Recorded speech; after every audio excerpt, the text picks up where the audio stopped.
Welcome to this Racing Post Bloodstock Postcast, looking at all things Cheltenham Festival related as we look back on the biggest 4 days in the jumps racing calendar with Racing Post Bloodstock journalist Ollie O'Donoghue and the Racing Post senior Bloodstock writer Martin Stevens. And where to start? Well, we'll start with some of the data. And the data made interesting reading for Britain as a breeding entity. 28 races staged over the festival. 14 of the winners were Irish bred, 14 of the winners were French bred. 14 add 14 equals 28, which means 0 winners for Team GB. Martin, you wrote about this in the Racing Post the other day. Was it a blip? Was it something for us to be concerned about, or can we just describe it as one of those things?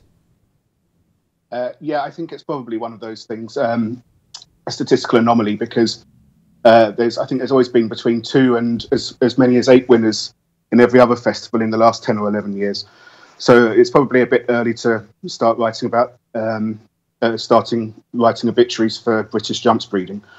That said, it does sort of play into a theme that the TBA and Philip Newton in particular have been talking about, and that is how small British jumps production is compared to Ireland. I think it's something about like a quarter or a fifth of the size of Ireland. So funny enough, I saw a few commentators write or say on Twitter about how this blank for British breds last week, highlights how Britain is so reliant on the import of thoroughbreds into Britain from Ireland and France, and that means that the protectionist measures that the TBA and Philip Newton were mooting at the beginning of the year and the end of last year are irrelevant. But of course, actually, if anything, it probably plays into Philip Newton's hands and says and demonstrates that Britain shouldn't be quite so reliant on Irish breds and French breds.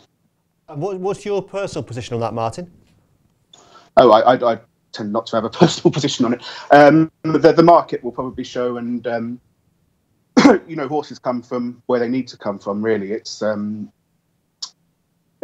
try to avoid nationalism in these things because it makes you a bit squeamish, really. But yeah, it's probably just it's a statistical anomaly.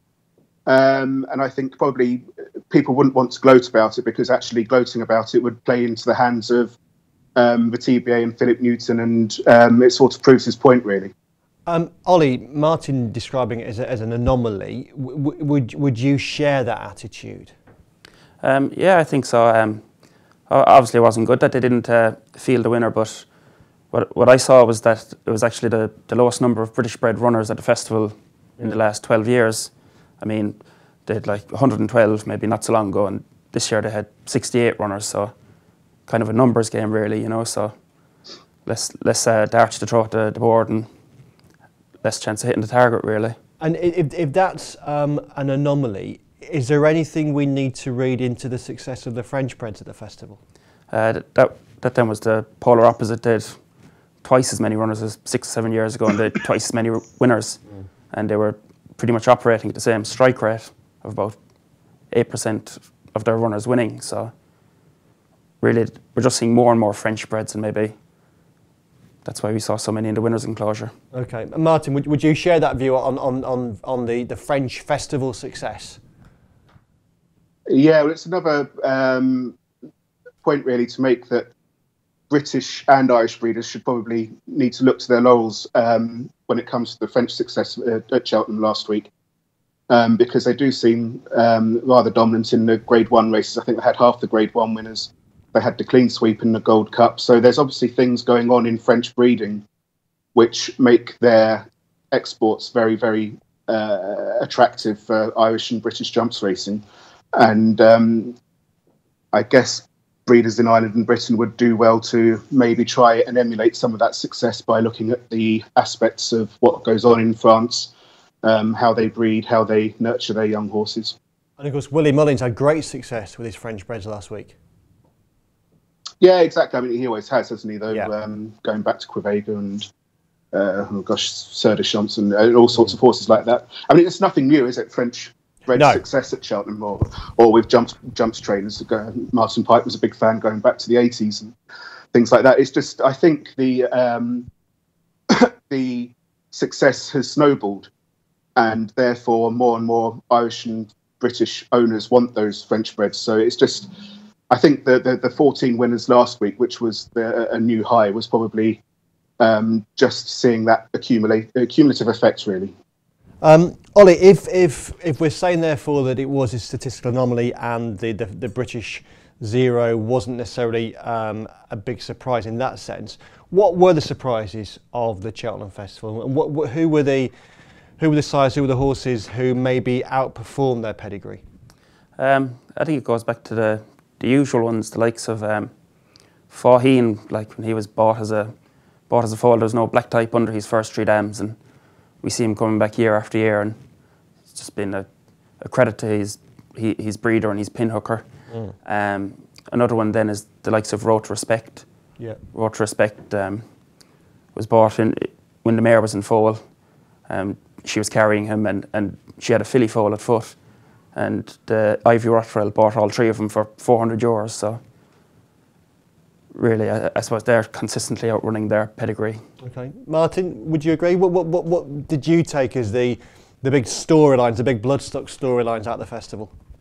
Well, maybe not the big Bloodstock storylines, but to return to your question about what were the surprises, I'd nominate a few. One was on breeding Silver Streak, who ran such a good race in the Champion Hurdle. He is by Dark Angel, who was Middle Park Stakes winner at 2, and Out of the Mare by Hamas, a July Cup winner. Yeah. It's just extraordinary, really, that he had run such a brave race in the Champion Hurdle. And I think my admiration for Dark Angel actually grows year on year. He's such a... I appreciate having a Champion Hurdle third will be very much an irrelevant footnote in Dark Angel's stud record.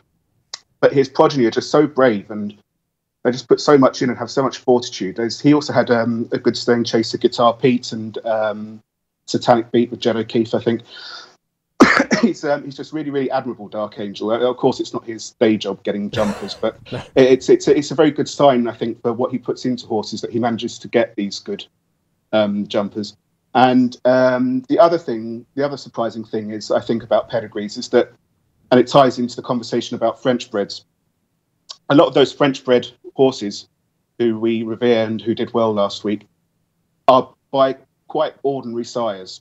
They managed to make a success out of Stadlermaker, who was a very well-bred son of Sadlers Wells, but he was very, very ordinary on the track. Classical Dreamers by Dreamwell, who's a sire who there wasn't an awful lot to write about. I think his best runner up until Dreamwell was the much vaunted Allery, which says a lot. So I think that probably ties into the fact that maybe what's going on with these French horses is more nurture than nature. That's really interesting. And Martin, if the point you made there about a lot of these, the French winners came from relatively unheralded sires, which sires are we looking at that we can say at the end of the Cheltenham Festival had a particularly good week? Where were the great success stories? Well, that's all about Bucks Boom. He's probably the sire who's set tongues wagging most now, because 3 sires had 2 winners at the festival. Oscar, who's sadly no longer with us, but he had a very good long life, and I think he's leading the National Hunt Sires Championship at the moment. It's very close, but it'd be great if he did actually win, because he's been a bridesmaid on about 3, 4, 5 occasions, I think. Voix du Nord had 2 winners at the festival, both Grade 1 winners. Défi de Soy and Espoir d'Allen, but unfortunately he died young at stud in France. So the remaining sire, who had 2 winners, Bucks Boom, he had, of course, Album Photo, the Gold Cup winner, and Duc de Genève, the Arkle winner. He's only 14, which is quite extraordinary, really, and still standing at Harris Denki in France. He's the stallion, really, who's the one who's come out of it as the rising star of Europe. And there was an interesting article in the French publication Jour de Galop where the owners of him spoke and said that I think it's an open secret that British and Irish studs would have been trying to get him now for a year or more, since it's emerged that he's obviously a very good sire. He's had the likes of Dynamite Dollars before this festival. and they seem very, very determined to keep hold of him. They're digging their heels in, despite some very, very lucrative offers, I'd imagine. And they also dispelled a rumour which had arisen about him that he was maybe subfertile or had issues with covering, and they dispelled those as well. So he's a very, very, very interesting young side. We've actually got Scott Burton, now French correspondent, speaking to the guys at Harris Denki. So that will be in the paper this week and should make an article. Ollie, when we read that interview, would you be confident that the line that Martin was saying there, that they're holding out, they're resisting offers to lure him away from France, that determination would be successful and that they'll be able to keep him there? Yeah, absolutely. I'm sure they'll get the best mares over in France now as a result of the festival. I think just to add to what we were saying about Oscar, it's the second year in a row he's been leading sire at the festival, and what a great sire he was, really. And Martin, you were making the point in your column as well on the subject about the Sadlers Wells angle and how that storyline is coming to a close. Yeah, of course, it's not really coming to a close. The only part that's coming to a close is Sadlers Wells himself being represented as the paternal grandfather of these Grade 1 winning jumpers. Of course, it's not quite over because Milan is still very much alive and kicking and doing well. Cape Tara over Briestad, Court Cave and Beat Hollow, they're still around. But there were just a shocking number of Sadlers Wells sons who had winners last week, who are, a lot of them were deceased, and Dreamwell is retired in France. So it's just interesting. And then obviously the progression is going to go through Galileo and Monja, his two biggest sire sons.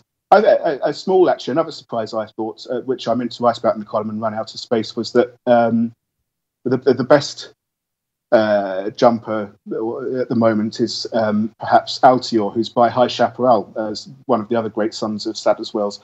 And it's remarkable, really, how few jump sire sons High Chaparral has in Britain and Ireland. And in fact, I'm not even sure he has any. He has one or two in France, including Caractère, who is quite well supported at the stud that used to stand for Wild du Nord, and Saddlermaker. But yeah, I'm surprised really that the High Chaparral line didn't manage to take root in jumps racing. But that's just an aside that probably would only amuse me. And again, is that just an anomaly? Yeah, I think so. Obviously, High Chaparral was a very, very good stallion, but not as good a stallion as Galileo and Monja, so he would have had fewer sons going to stud. I just thought it might be an angle, really, for an enterprising jumps stallion stud owner to go out and try and find a son of High Chaparral and build him up into a jump stallion. I think actually one who might make it maybe in the future is Rekindling, the Melbourne Cup winner. I think is still entire, and maybe we'll get a place at stud one day, and probably the fact that he won over 2 miles means he'll either stand in Australia as a potential source of future Melbourne Cup winners, or as probably a jump stallion in Europe. If we move on then towards, we move from the sires to the mares. Ollie, so last week, for racing fans, there was real, I think, jubilation that we had the 3 mares in the champion hurdle, including 2 of the real star performers of the race. We thought would be 2 of the star performers of the race, Apples, Jade and Lorena. We had a mare in the Gold Cup as well in Shattered Love, and we had Benny Didier leading a strong competitive field in the mares hurdle. We had a big field as well in the mares novices hurdle. Do the shape of those races suggest that we are moving to a very comfortable position in terms of the popularity of jumps mares? Sure, yeah. I think it's great to see him taking on the championship races, the Champion Hurdle and the Gold Cup. I think they did the right thing with Benny Didier, targeting her at the mares novices. I mean, they picked up a tidy bit of prize money there, and if she'd have run in the Champion Hurdle, I don't know, would she have beaten the winner? Thought it was a very impressive performance by him. I mean, she should have gotten decent prize money for second or third, but would she have got there? That's the question you've to ask. She probably would have won, but for that final flight forward, wouldn't she? Absolutely, yeah. Martin, the shape of those races, big field for the mares novices hurdle, probably as encouraging as anything. Have we reached a stage now where I say to Ollie, we can feel relatively comfortable about the popularity of people buying those mares? Yes, and it's certainly getting better all the time. And there was another event at Cheltenham last week which helped the cause at the Tattersalls Cheltenham sale on Thursday. A stowaway mare called My Whirlwind, who'd won Between the Flags and Ireland very easily, actually topped the sale ahead of all the geldings, who had also won races nicely in the point-to-point field. My Whirlwind from Patrick Turley actually topped the sale, sold to Nicky Henderson for £400,000. So it's only one instant, but it does show that National Hunt mares aren't this sort of bogeymen anymore, that actually people want them. Personally, I'm all for the mares races at Cheltenham. We had a lot of stick over the years, sometimes from people who should know better, really, because they're there for a very, very important reason. And I'm surprised that some people can't quite grasp the importance of them. Ed Prosser, our colleague years ago, wrote about, in 2011, he wrote about the problem of having fillies and mares, or not having fillies and mares in national hunt racing. And he pointed out that in that year, Paul Nicholls had 149 or 150 horses in his stable, and 4 of them were fillies or mares, compared to a stable like the late Henry Cecil or Rafe Beckett, where obviously probably half or more of the stable would be fillies or mares. And obviously there's the flip side to not having those fillies and mares in stables is both a welfare concern, and also it's a concern from the fact that fillies and mares should be raced, because we need to know which fillies and mares should be bred from. Otherwise, you're breeding blind. And that being the case, would you both be supportive of a mare's chase being staged at the festival in the relatively near future? Yeah, why not? Chuck it in. I mean, the other thing the other slight hypocrisy I find about people moaning about those mares races at Cheltenham is that they can quite happily tolerate a Grade 1 flat race at Cheltenham, which seems anomalous, and or the fact that the novice races and even some of the Grade 1 championship events have been diluted by dividing up the distances. So now we have sort of Grade 1s at intermediate distances, where 10, 20 years ago we wouldn't have had Grade 1s at those distances. So it seems to be that other forms of dilution can be tolerated, but this, which admittedly I think even the keenest supporters of things like the Dawn Run, Novices Hurdle and the Mares Hurdle, they do sometimes dilute the big races, but it's a very, very worthy small dilution for the greater good. A price worth paying. Yeah. Ollie, you'd agree? Obviously it would be a big shop window for the mares. I think this year the mares just struggled a little in open company, whereas last year you had Chatterlove winning a Grade 1, but yeah, I'd like to see a mares chase at the festival anyway. Okay. And just to wrap up, guys, with a light conclusion to what at times been a very meaty subject matter here. If we were looking at those 28 races, if we were picking one mare we saw from the Cheltenham Festival to have a meeting with one sire, who would it be, Ollie? Yes, I'd love a Cork Cave out of Victorine, the dam of City Island. Right. I think it's a family that's done so well at Cheltenham, the likes of Morley Street and Granville again, both winning the champion hurdle. There's others coming through in that family. There was Point to Point I saw back in January. Fernie Hollow, she made 300,000, and it just seems to be a family that keeps delivering really. And if I'd Victorine, I wouldn't mind sending her back to Cork Cave. Okay, good man. And Marty, what about you? Yeah, I would pick Apples Jade, who obviously didn't run to her best at Cheltenham once again, but is obviously an outstanding hurdling mare. Actually, she had a small boost to her pedigree at Cheltenham because her sister, Apple Shakira, ran a Stormer actually in the Coral Cup. She ran on really well into 6th. She was only beaten about 2 or 3 lengths. So she's an outstanding mare, outstanding pedigree, and I would send her to authorise the sire of the Great Tiger Roll, who is also out of a mare by a Sadlers Wells stallion. Okay.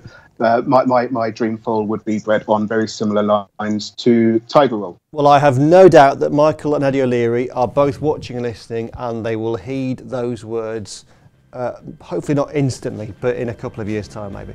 Okay guys, Ollie, Martin, thank you very much indeed for that. That brings to an end this Racing Post Bloodstock Postcast. We're back with another one in about 2 weeks' time, and across the course of this week, Bruce Millington will be in this chair for golf, football and racing postcasts. Tune in for those and we'll see you soon. Bye bye.